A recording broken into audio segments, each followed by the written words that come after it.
Pour effectuer un remappage temporel dans vos séquences, vous allez tout simplement aller dans la fenêtre options d'effet en ayant tout d'abord cliqué sur votre élément.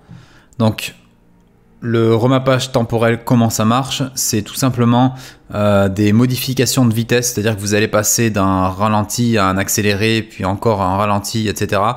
De manière totalement fluide. Alors pour ce faire, on va procéder en plusieurs étapes. La première, c'est de glisser des images clés. Donc on se place à un moment de notre rush, donc par exemple au début, je vais appliquer une image clé ici, et je vais décider jusqu'où l'image va être on va dire à cette vitesse là. Vous voyez, ça c'est la vitesse normale, donc je vais dire que jusqu'ici ça va être une vitesse normale, donc j'applique une image clé ici. Ensuite on va avancer un petit peu, on va dire que ça remonte très vite, voilà, jusqu'à là. Là on va placer une autre image clé, comme ça on fera un espèce d'accéléré pour remonter, et une fois tout en haut on va faire un autre ralenti jusqu'à là à peu près, quoi. Voilà, jusqu'à la fin de la rotation.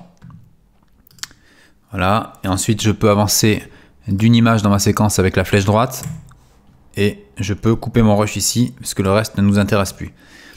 Alors comment effectuer ce remappage temporel? Une fois que vous avez placé vos images clés, vous allez tout simplement grossir la vignette de votre vidéo et rafficher les images clés vidéo.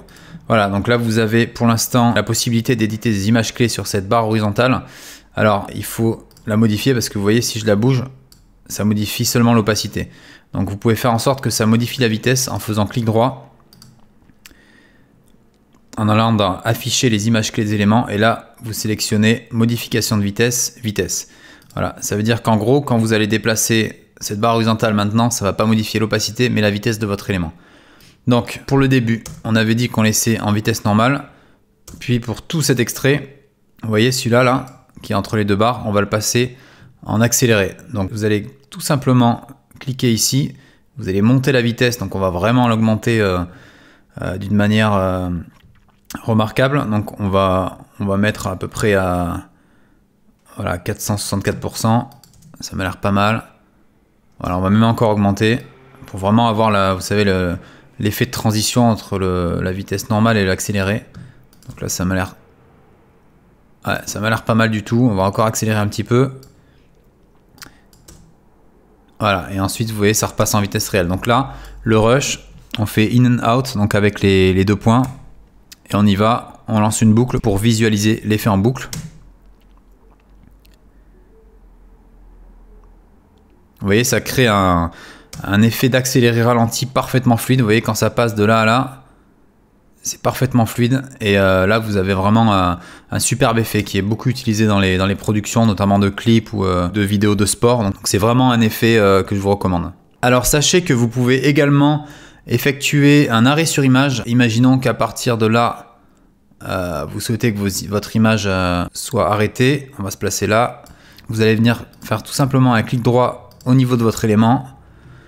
Vous cliquez sur ajouter l'arrêt sur image, et là regardez, ça va nous faire un cut à ce niveau là du rush, et du coup à partir de ce point de coupure ici, à partir de ce cut, l'image est arrêtée.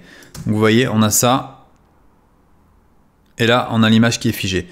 Ça peut être utilisé en fin de film pour inscrire votre logo, ou pour terminer sur un fondu. Vous voyez, vous pouvez mettre par exemple un fondu, si on met un fondu enchaîné à la fin, voilà, on va le remettre par défaut, fondu enchaîné. Vous voyez, vous pouvez faire finir l'accéléré ici, un arrêt sur image, et vous terminez. Voilà, donc il y a plusieurs possibilités avec cet effet.